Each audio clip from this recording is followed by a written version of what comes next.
મારી સાસુ જોવા જેવી છે હા. આટલી સડકમાં ફૂટની બટકી મિની આતંકવાદી જોઈ લો. Terrorist lady.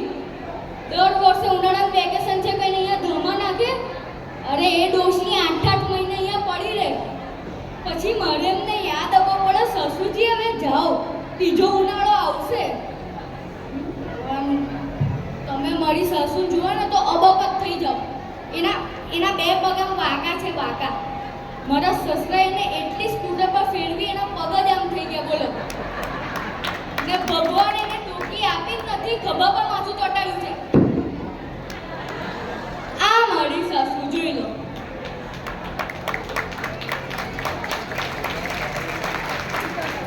આ લંગડી ઘરમાં આમથી તેમ અટવાયા કરે ને મને જુઓ ને એટલે એના માતાજી જ આવે.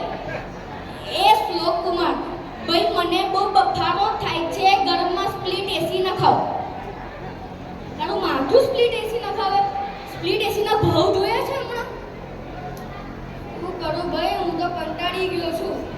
મારે તો લગ્ન જ નતા કરવા પણ વળી એમાં થયું એવું કે મારા બાપા ને મારા સસરા બંને વળી ભાઈબંધ નીકળ્યા એટલે મારા સસરાએ મને બાટલીમાં ઉતાર્યો. અને મારા સસરાની તો મિમિક્રી કરવા જેવી જ નથી. હું તમને કરી જ નહીં કરું. શ્લોક કુમાર શ્લોક કુમાર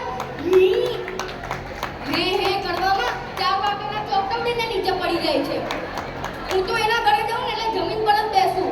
જેવું સસરાનું ચોકટું ઉડે ઉપર મારું મોઢા ફીટ કરી દઉં. ને મને જોવે ને એટલે આવી ગયા. ભાવનગરમાં ગાંઠિયાની દુકાન હતી. હજી બેઠો વણ્યા કરે જ ગાંઠિયા. સાલું ફસાઈ ગયો ફરસાણ વાળું ફેમિલી. શું કરવાનું તમે લોકો મન કહો.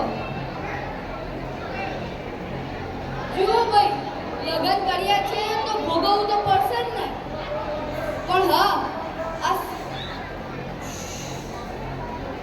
હા જો સંસારની ઝંઝટમાંથી છૂટવું હોય તો એનો એક જ રસ્તો છે. તે છે રાજપથ.